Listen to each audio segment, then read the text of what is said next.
I love Emily in Paris. I don't know if that's what you expected, but I think you probably have like one of the only two French people. I was like, yes, I'm shocked, but great. That we wanted to like offer something that on appearance kind of like demystify and remove all the like intimidating aspect of learning a language by creating both an environment, a school that on design, on purpose, looked more like an apartment than a school with white wall and lights. As adults, you're rarely confronted with like something you don't master completely. Like at your job, you know what you're doing, you're confident. But there it's like, oh, you're kind of like, but because everyone else is going through the same thing, there's like a camaraderie that like develops, and it helps. It's more about the journey than about the end result. And that's really important, because when it's about the journey, you get there. You forget how you got there. But like when you're focused on like, I have to speak like that level of French, or I have to like be able to say that, and like it becomes a stress, that's when people give up.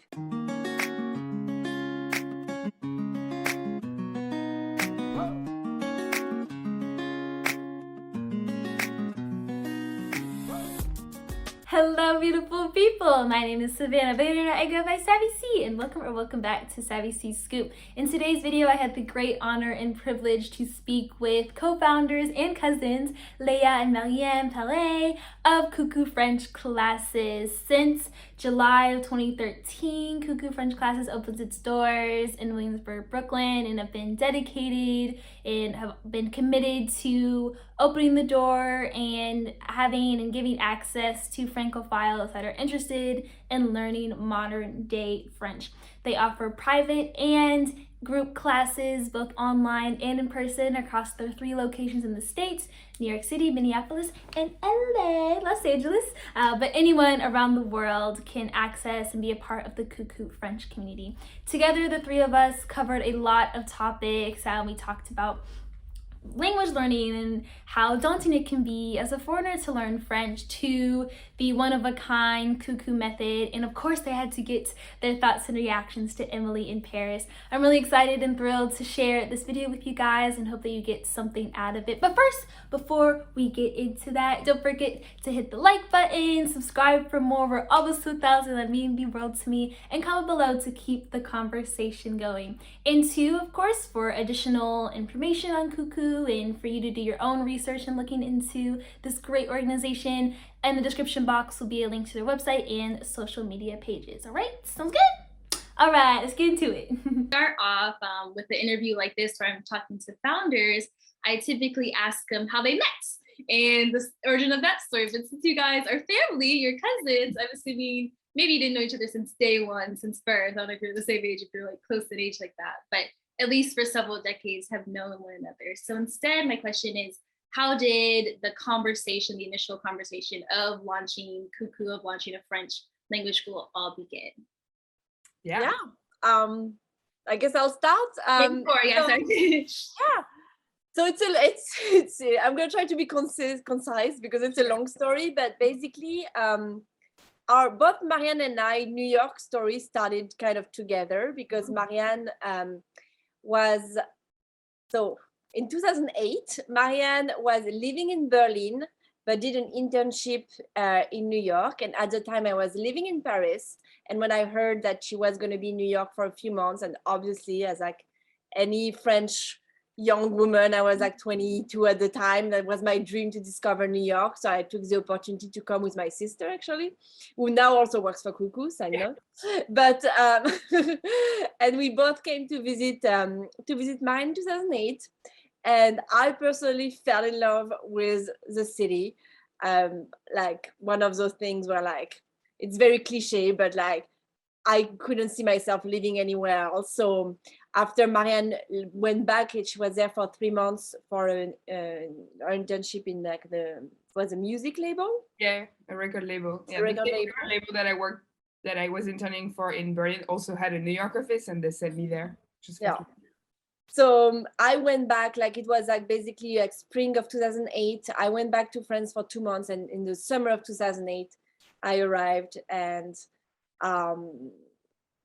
I started working in like restaurants, stuff like that, because like it's a long story. I didn't have papers, etc. And as I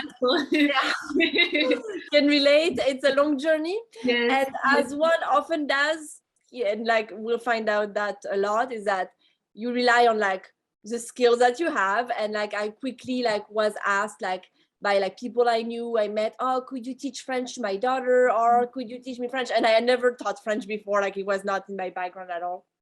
But you know, I was like, sure, I'll give it a try. Why not? I can be a French teacher.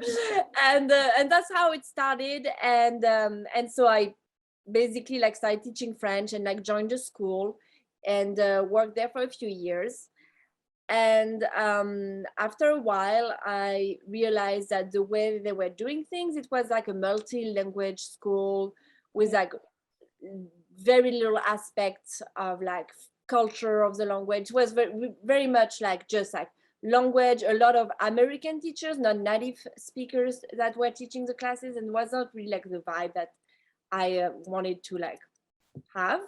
So I dreamt of like opening my own school, and it just happened that at the time Marianne was traveling to the US for an extended period of time, was doing kind of a road trip with friends, and we met up in in California. I guess it was in San Francisco first. Yeah, San Francisco first.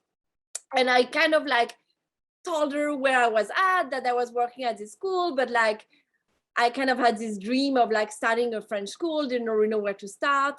And if I'm like remembering well, Marianne at the time was also kind of transitioning professionally. Yeah. Like I had just quit my last job in Berlin. Okay. Yeah. Went on this trip and I was like, I don't know what I'm gonna do when I come back. I had been in Berlin for like 5 years, so I was kind of ready for maybe a change, like a fresh start somewhere else. And like this came up. It was kind of like perfect timing for me. Yeah. And so I was like, do you want to do it with me? Like, do you want, like, would it be something that interests you? And she was like, yeah. But at first it was kind of like, you know, something that you tell yourself, but like you're thinking it's never going to happen, because obviously there were like a lot of hurdles. Like I was like on like a J1 visa at the time. Marianne obviously didn't have any like papers or anything. So like there were like many steps until like it became a reality. But I feel like it's also one of those things, because we're both quite young. We were like 25 or something. And when you don't realize that something is going to be so hard, you just start doing it. And like, kind of like, okay, well, what's the first step? Okay, let's meet with a lawyer and like see like how we can make this happen. And like, kind of like take it one step at a time. And it happened. And we did it. It took shape like really, really fast. And I remember exactly that feeling that you're talking about, like not really believing at first. And then a little step was taken that made it possible, and then another step, and then it became like really in our heads, like as it, you know, as it went. And I think it's funny because we kind of, that's almost like a business advice that we give people now, because it turned out to be true for us. I feel like we told so many people that we were going to do it. Like we're like, you know, when you're young and like, yeah, we're like opening a business in New York, we're going to open a school. That when you tell the world that you're going to do something, then you kind of have to follow through. And like you don't want to lose face and be like, you know, like I told all my friends, my family that I was going to do this thing. And then, and then not true. People ask you like follow-up questions and you have to be able to like, because we feel, and we noticed amongst friends who like have projects like opening businesses or stuff like that, that they tend to do the opposite, which is like keep everything very secret until it happens. And we kind of took the complete opposite approach, kind of like fake it until you make it. And I feel like it really like pushed us to follow through like a lot of difficulty and be like, okay, we said we were going to do this, we're going to do this. And we're like, absolutely. Oh, I love that. So it didn't take that much convincing. That's good to hear that you're just kind of doing it on board. That's great. I think there is something to that of like manifesting and saying it, and the right people will come into your path. Definitely that. Yeah. Absolutely. It was definitely that. Absolutely. Cool. Next question. So in your professional opinion, why do you think, you mentioned, Léa, that you worked with language schools beforehand, before starting Cuckoo.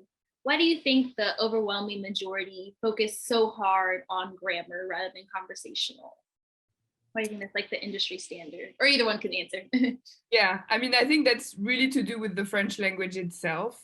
It's not really like English, where you can very much like learn it as you go and like pick it up through conversation and that, because the grammar is quite simple.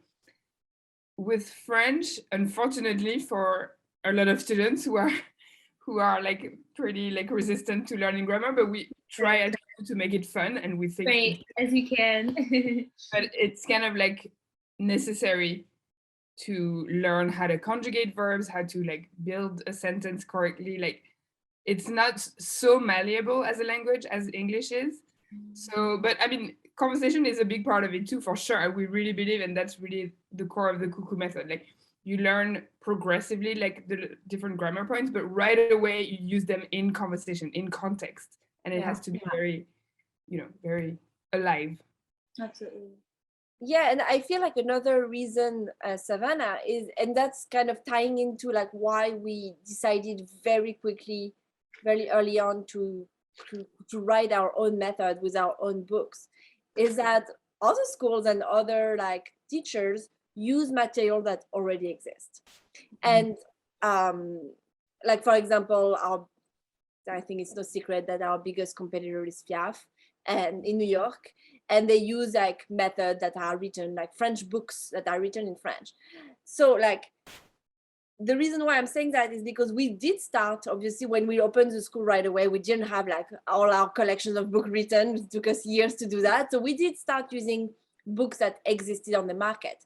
And those books are very grammar oriented and very like dry. I would say they're dry, non-specific, because they are written to appeal to a majority of people and to like any nationality, any age group, but we quickly realized we have clients who are New Yorkers, who like are fairly young, who mostly learn French because they want to like have conversation with their partner, because we have a lot of people who are taking French classes because they're in a relationship with a French person, or because when they travel to France, they want to like quickly be able to speak. So we really try to like geared our method towards what we knew were the specific needs of the people who were already our clients. And so it gave us the freedom to like have something extremely tailored to the type of people we're teaching French to. And obviously I totally see why our competition doesn't do that, because it's also one of the things where you're like, oh, we're gonna write our own books, how hard can it be? And it's super hard, and it takes a lot of time to write your own like French books and stuff, but like now that it's been years, it's like paying off like a billion times. Totally. But yeah, it's almost like so specific what we wrote that it was very like New York centric, and then when we opened the school in LA, we had to like write a new version with examples that had to do with life in LA, and like we realized, oh my god, maybe we went a little too specific. And New York. Take it out Manhattan. Exactly.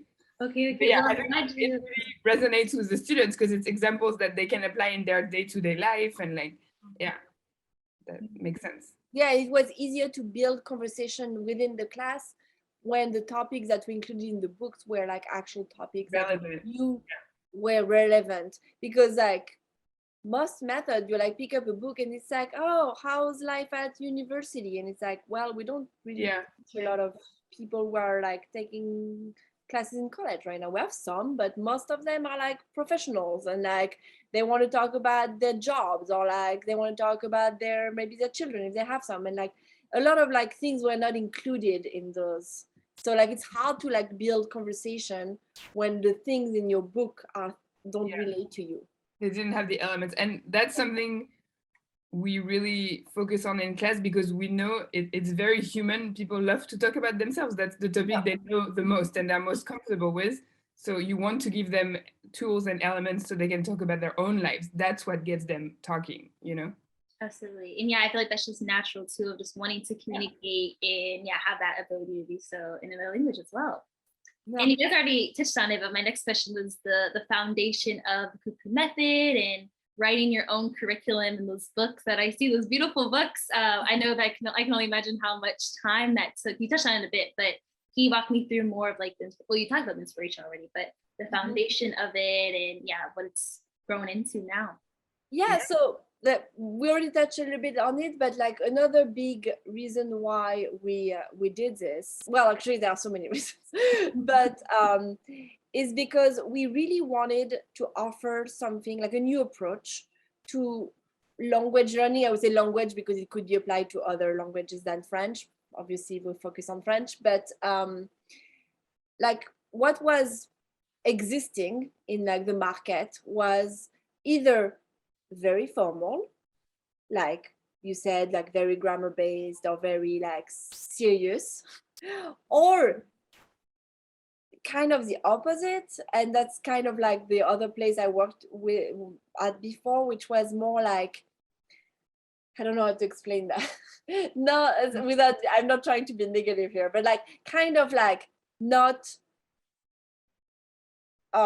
professional enough in the sense of like the knowledge behind it, like the grammar behind it.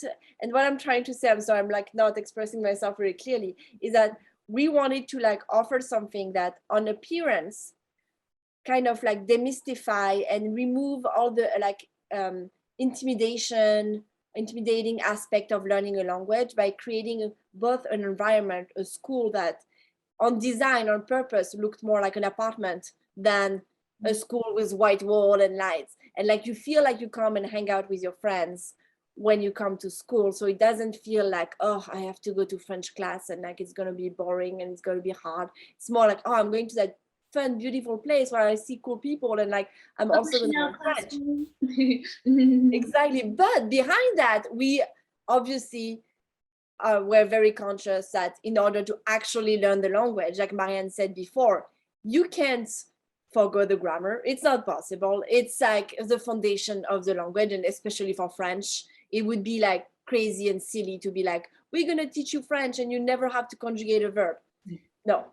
So we needed to find that perfect middle ground of like fun and relatable and modern French. That's also a big aspect of like the way we like designed our curriculum, which is like people want to know the things that are said now and want to understand when they go to France, people that communicate. For example, they might learn at school or like in a formal setting that we use nous for we. But how often when you go to France are you going to hear nous allons au cinéma ce soir? No, you're going to hear on va au cinéma ce soir. So you need... Or like mec, meth. It's like, what's exactly, like we do a lot of slang and we integrate a lot of slang in our curriculum. Like the negation, we rarely say, oh, je ne vais pas. We say, je vais pas, and you like forgo the ne. So like all those little things that like really are important when you're learning a language were also important for us to have in our methods.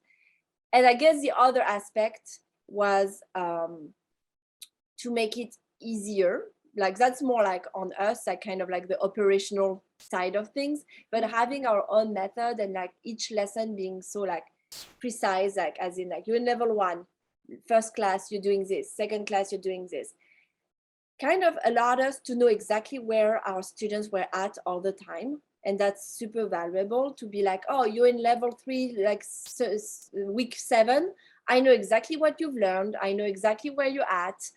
If your teacher is sick or absent, I can have a sub right away because he knows exactly which lesson to do. And like stuff like that, that like made the running of the business a lot easier.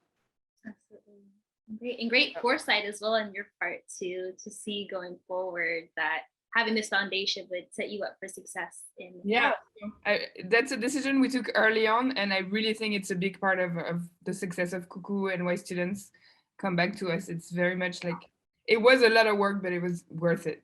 And sure. It's still ongoing. We're still writing more books. Oh, really? Yeah, I saw the flashcards on your Instagram. Yeah, and flashcards. We really try to develop as many, building out more as we can, because we want to like customize our customers' experience as much as possible, as much as we can, kind of control what like we give them and make sure it's like our standard and to our like philosophy as well. Absolutely.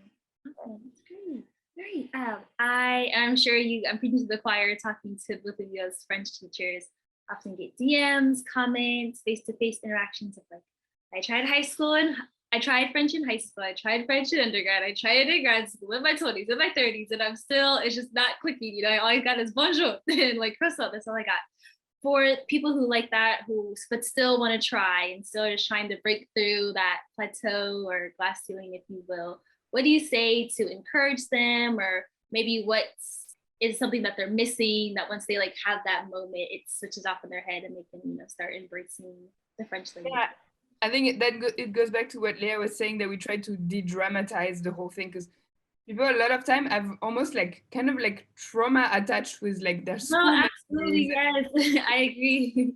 Their former educational experiences were like stressful, not pleasant, like that's not something they want to revisit in any way. So like taking that away from the experience and just trying to make it fun and social and like practical, and I think it helps for a lot of people.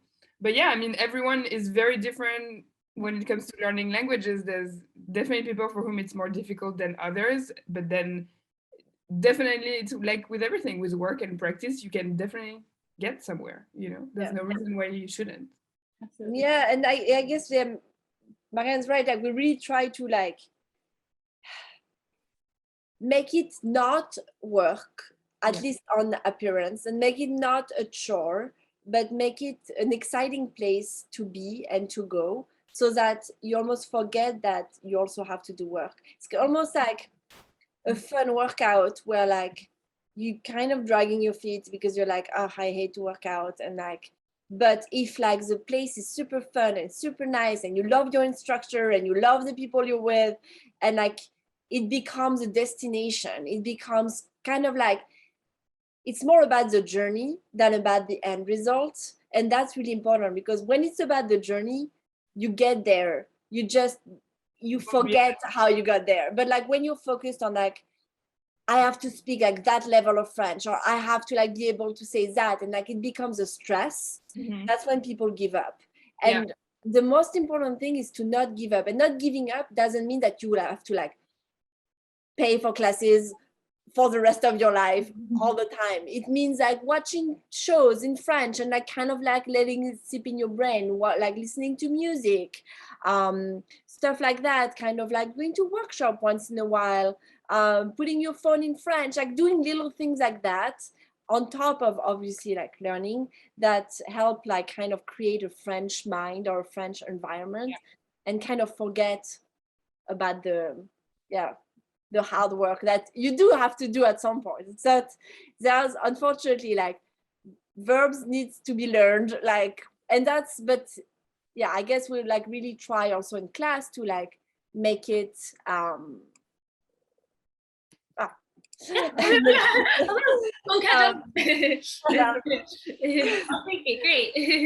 to make it as fast as possible, like do like little drilling games, like we like, for example, do like Jeopardy, but for verbs, where like you have to like pick a tile and you're in teams, and like then you think more about winning with your classmates and like having the most point than like about like the fact that you had to conjugate verbs in the first place and stuff like that, that like kind of gamify it and just make it really fun, and that's what's gonna keep people coming back. Absolutely. Yeah, I think that's a great play of just like humanizing this language as well too, because it can be really intimidating. I feel like to Anglophones in particular, I've noticed we're really early school year kids. We're like always surprised how people like stress over this, and we're always like, it's only French classes, like everything. You understand? Back in ninth grade. It can put people in a very like almost vulnerable spot, like in class, as adults, you're rarely confronted with like something you don't master completely. Like at your job, you know what you're doing, you're confident, but there it's like, you're kind of like, but because everyone else is going through the same thing, there's like a camaraderie that like develops, and it helps. And I should add too that what we really do differently also at Cuckoo, and that helps that, is the way we train our teachers. When you become what we call a Cuckoo teacher, you have like around 20 hours of training that not only trains you to like the actual method we wrote and we're using, but also trains you how to like basically like deal with other human beings and be a good listener and be a good coach. And we're really trying to like have that balance between like being an instructor, having obviously the knowledge and like being able to share it and guide people through their learning, but also almost like a maternal instinct with people. And like it's really, really important to us. Like we really test people when we hire them. We test them in front of like actual students and see how they like deal with people's personality, people's question, and like if they're able to like be patient, be like comforting, be encouraging, like say the right things. That makes a huge difference. If you have a teacher who's like, you know, no, that's not the right answer, that's this, and like it can be really hurtful and really like crushing. But if you have a teacher who's able to be like, oh, you know what, you were like very close, you had the right idea, but actually you should have like remember like conjugated like that, but like that's amazing, you're on the right track, like, and like, you know, have those like right words that will not make you feel bad about yourself, but make you feel like you are doing a good job and like continuing. And like that's very, very important to us. So we like pay close attention to that. Okay. And I've noticed that, like, I feel that familial value is really important to Cuckoo. Yeah. You think that just stems from you both naturally being cousins and how you learned growing up? Maybe, yeah. I mean, we definitely run the business differently because we are family, and because I guess also because we don't have a business background. And in some ways, I feel like it helped us because we were free to do whatever we wanted because we had never learned how to do it. I don't know how to explain No, this. absolutely. Like preconceived ideas of how a business should be run. We kind of just went with our guts and like, yeah. And what we would do. That's And the best because sometimes. yeah. And I think, and that's, I don't know if you know that about Cuckoo, but every single person, actually the only exception is Melissa. She's the only one, but like every single one of our employees has started as a teacher. Obviously, mine and I both started like teaching all the classes, but every person who's now has a different position, like our director of education, our director of operation, our like everyone is like, has started as a teacher at Cuckoo. And it's is also very, very valuable because they always understand where our students and our staff is coming from with issues. And yeah, that helps a lot. Great. And Michelle, yeah, again, a huge asset for operations. Yeah. That's awesome. Okay, slightly changing topics, but along the lines of difficulty in transitioning and making things work. As small business owners, as language teachers, and of course, most people in the world, take me back to March 2020, when that changed the world as we know it. I already see the reaction on your face that your name said that. But Yeah. Just how did that change Cuckoo? Change you both? What did you learn? Professionally and personally. As you know, we're kind of still living those times, but especially back then when it was just so new and heightened. What did you learn from that time period? Yeah, that was a trip. I mean, like, just like everyone else, we had to adapt so fast, like basically overnight. Like I didn't even know, I had never heard of Zoom until like March 11th. And then yeah, exactly. all of a sudden I'm like, oh, tomorrow all of our classes have to be taking place on Zoom. So let's figure it out. Yeah. So yeah, I mean, we just had to come up with solutions really fast. But I feel like, honestly, I'm not even crediting just us. I was also in awe of all the other small businesses.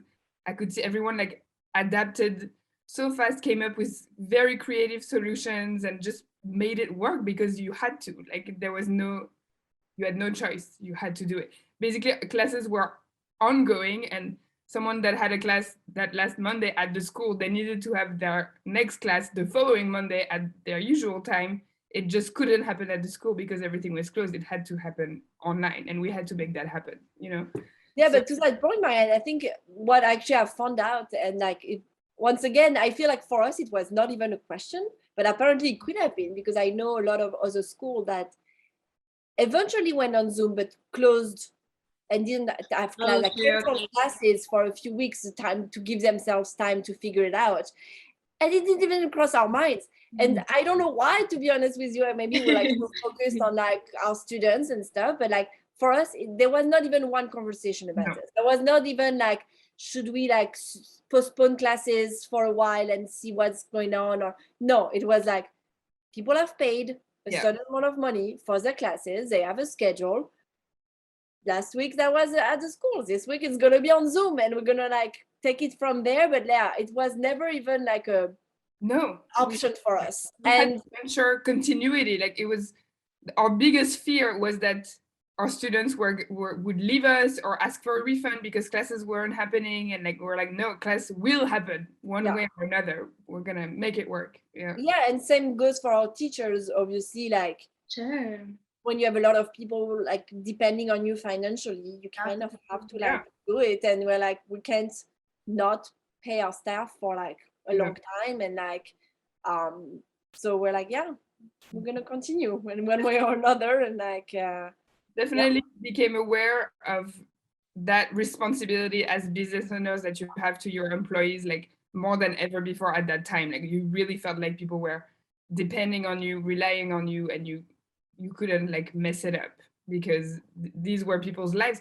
A lot of their like partners lost their jobs, and they became overnight like the sole breadwinner of their household. So like there was just so much riding on it, on the continuity, like but as to the other aspect of your question, obviously, like also like a lot of businesses like us, it turned out that it forced us to develop a whole aspect of our business, which are online classes that are here to stay. And we're very grateful for that, because that's something that we had actually not tried so hard, but like kind of tried to like launch pre-pandemic. But we're like, you know what, like maybe like sometimes students can have a class on Skype. At the time, there was not even talk about Zoom, there was Skype. And it was like, like private lessons that could happen on Skype. Somebody who doesn't live in New York or in LA could take a class on Skype. And we're like kind of like touch with it, but like not really. And obviously, like because of what happened, now taking a class on Zoom, you don't even have to explain it to people. Like people know what it is, know they're looking for it, know that if they don't live in a big city like New York or Los Angeles, they can still enjoy many things online. And that opened up a whole market for us all over the country, and even in different continents. So Because correct me if I'm wrong, but you guys have a Paris-based teacher, correct? She's a former teacher at the New York school who moved back to Paris, and she's doing some private lessons with some students here and there who come through Paris. Or so we do. I mean, we have teachers now, because since the pandemic, some people left and kept on teaching online. We do have teachers in like different parts of the world. Like we have a teacher in Australia, a teacher in Lebanon, and they teach online. So the silver lining, if you will, of all of this. It opened up like a field of possibilities, but it definitely was scary at first. It's crazy how we're coming up on like 2 years of this, which is insane to think about out loud. Okay, great. Outside of your private and group classes, in person or online, of course, the core of Cuckoo, I also noticed I forget which one of you mentioned it earlier, but you have like workshops and social media posts and flashcards and different products, and even some parties I saw that you guys have thrown in the past, and hopefully you can throw one day soon. But aside from all that, I noticed and got the sense that there's a community, outside of the classroom that's really important to you guys to foster, and it also caters to a francophile as well as an Anglophone trying to learn, or just a foreigner period trying to learn. Living in France, and you mentioned working in the music industry. I interned at Deezer for 6 months this past year, and working there, I met a lot of French people naturally, and they're like, oh, I lived in Boston when I was your age, or like I lived in LA, or wherever. And a lot of them often said that the key to their survival there and success there was having a French-based community in that foreign land, of just having that help and assistance and whatever. And so my question to you is Cuckoo becoming that, or is Cuckoo that for other French francophile people in New York, in LA, in Minneapolis? It's an interesting question, I feel, because for francophiles, for sure. For French people, Marianne, maybe you want to like. Yeah, I mean, our customer, because we teach French, our customers are not French people. They're yes. you know, Americans or other foreigners who want to learn French. So it's a little bit different from, say, like a French restaurant, where if you're French and you're feeling homesick, you're gonna go to that restaurant and like eat your favorite meal and you'll feel at home. Like, we don't provide that for French people because that's not our business. That's not what we do, you know. Okay. But definitely we're like, I mean, actually the parties function a little bit like that, because the parties are open to everyone, like friends and students and So there are a lot of French people who come, and that's a good mix with our students who are francophiles and do want to meet French people. So that's where that aspect comes in, rather than at the school itself on a day-to-day basis, if that makes sense. Okay, absolutely. That makes sense.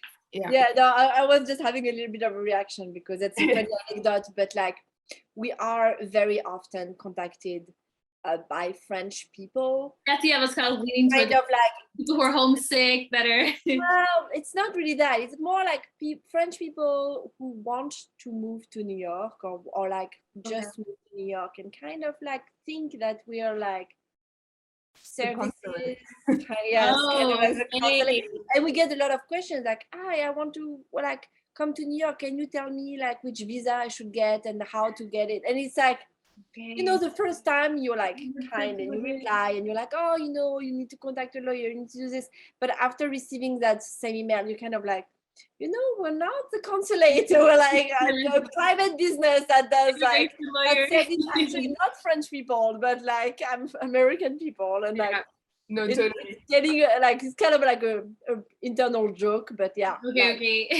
We get a lot of that, and sometimes it's a little, I mean, it became a little irritating. Yeah, we don't want to be like the helpline for stranded French people in the US, basically. But, like, we do want to obviously like be known by the French community, because many of our customers are like in a relationship or married to a French person, and that's how they find the school. Maybe their partner has heard about it and they're like, oh, you should check out that French school, they seem legit.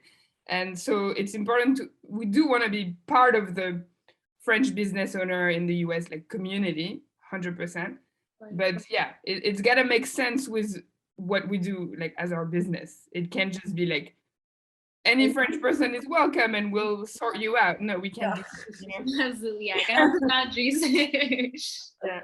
Absolutely. And I can kind of understand that and relate to that to an extent. Of a lot of the videos on my channel share life as an American student here, and they're like, oh my gosh, what'd you do? Like, how do you learn French? And blah, blah, blah. So I can relate to an extent of having the helpline, the customer service label explode on you. So I can understand that. Yeah, exactly. You get it. Last question before the little game. I am really eager to hear and know your reactions to a certain Netflix show that is all about an American that lives in Paris. You know where I'm going with this. It's been renewed for 2 more seasons as, you know, French women, and then 2, you know, living in the States, having the kind of the reverse reaction where you work with a lot of Americans, you teach French. What are your initial like thoughts and opinions and just reactions to Emily in Paris? I am all ears. I love Emily in Paris. You know, I don't know if that's what you expected, but I think you probably have like one of the only 2 French people. Yeah. I was like, yes, I'm shocked, but great. I'll like go on record to say it, because on camera, on record. I love you. And you're from Paris. That's important. Native Parisian. People love to bitch about it, and like I feel like I watched it maybe a bit later than everyone else, so I got all the negative feedback, so I was expecting something horrible, and then I watched it, I was like, that's a great show, that's extremely enjoyable, and like fun. It's like a little candy. Yeah, it's like a piece of candy. It's like sweet and fun and like lighthearted. And yes, it's exaggerated, but it's TV. Like, why not exaggerate it a little bit? But honestly, a lot of things are based on like realities. Like, I don't find it to be a stretch, like by any means. Like, all the like people are like, we're like, oh, it's so cliche, like it's offensive to French people. I'm like, no, I'm like that. Like, I recognize myself, and I recognize the people I dealt with in France when I lived there. Like I worked in France before, and like our life in the office, obviously it's like it's a fantasy and it's for show. But like a lot of the like little like quirks of like the French people are so true. Yeah. And it's like, yes, we do take 2 hour lunch break. I mean, I remember like I worked in like at and now people did that. Like people were smoking all the time. Like we smoke. I mean, it's like it's a lot of maybe like the accumulation of it. It's a little like, but every one of them is rooted definitely in something that like I can relate to. So I'm like, it's well researched, and I think that's probably actual French people on the writing team because it feels very on the nose sometimes, and it's also a little bit like self-aware, which I like. Like it makes fun of itself for the cliche aspects, and like, but yeah, I remember when I first watching it. Yeah, sometimes you're like, oh, that's so cliche, but then a couple of times I caught myself saying or thinking that, and then going back and being like, oh wait, I know someone in Paris who did exactly that. Like so, like it is actually accurate, Okay. Oh, that's great. That went better than I thought in my head because I've heard not quite the opposite, but yeah, a lot of people were offended and a bit, But I would imagine that people in France are more offended because it's too close to Rome. We have the distance to be like, exactly. That might be it. Yeah, Louis in Paris when that came out was like, oh no. That's also a really French reaction. Of course, they're gonna. In the criticism, they have a healthy critique. In character, and in a way, it like proves the point of the show. That reaction. So that's what's funny about it. That's a great point. Yeah, I think distance definitely plays a role. You're an ocean away, so we do like see our country from a little bit of a different perspective, like as outsiders now, and that's I find that really interesting. Yeah. Because correct me if I'm wrong, but next year will be 10 years of Cuckoo, right? Of like formally the business. Yeah. So it was exciting. I know. I mean, now that you like mentioning it, we like plan a big party or something. We really do actually. Do something for it. Do you have an exact date when you launch? Do you remember? Or is it well, I guess we launched in July of 2013. Okay. Obviously, we started working on it much like earlier than that, but like they opened the door was July 11th. Okay. Probably like around Bastille. Around Bastille Day. Yeah. I think we could have next summer a big Bastille Day / 10-year anniversary. Sure.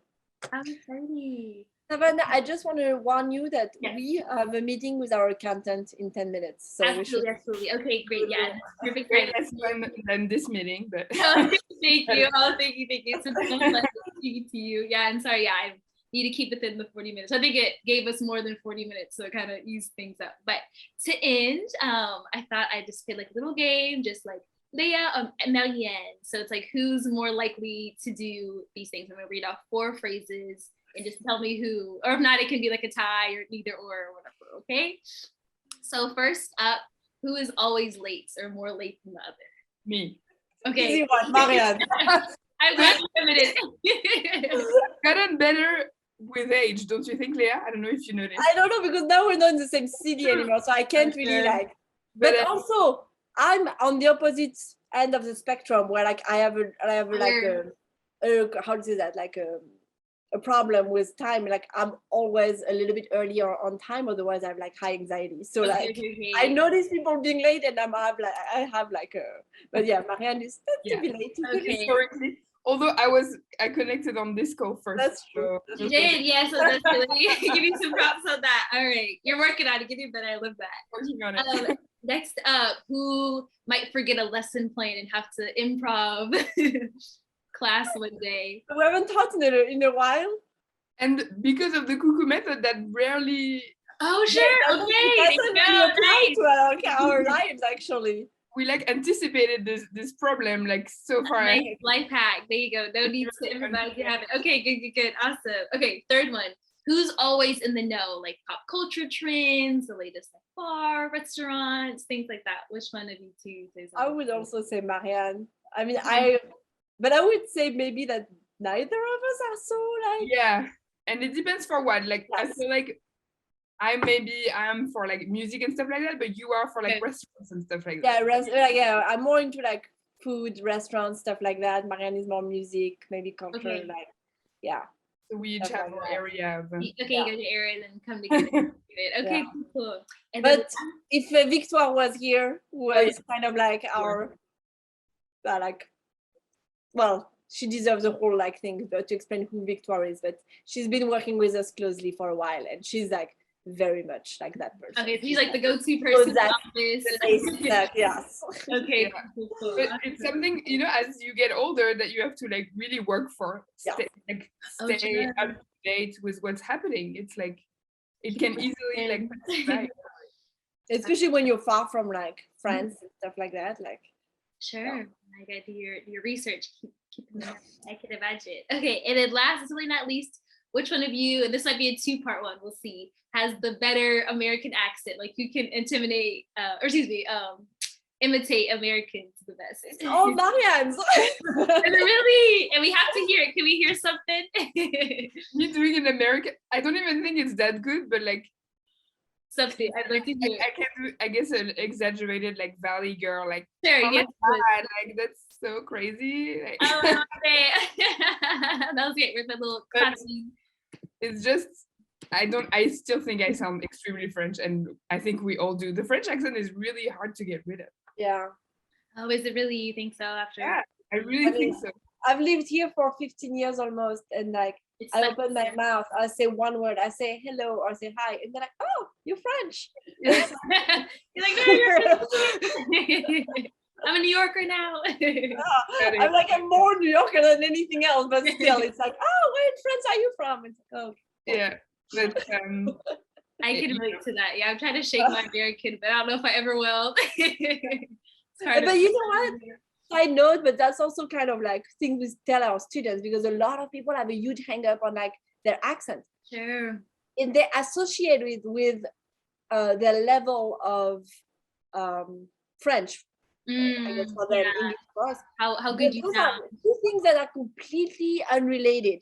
Right. You can have the thickest accent and speak perfect French, perfect English, have like good grammar, good vocabulary, good everything, and vice versa. You have some people, like for example, like musicians that typically have like I'll hear my ear. so they're able to like reproduce sound really well, and they can fool people into like thinking they're like really good at a language and like be really bad, but like people kind of mix up those two things. Interesting. Yeah, that's a great point. And you should keep your accent. It's also your identity, your personality. I agree, guys. It's who you Don't are. feel bad about it. As long as you can make yourself understood, it's cute to sound to Great. I use it, yeah, to my advantage.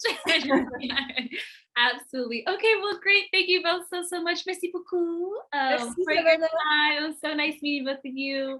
And take care. And we'll hopefully be in touch soon. Yeah, let's be in touch. It's a pleasure. Take care. Bye, Bye-bye.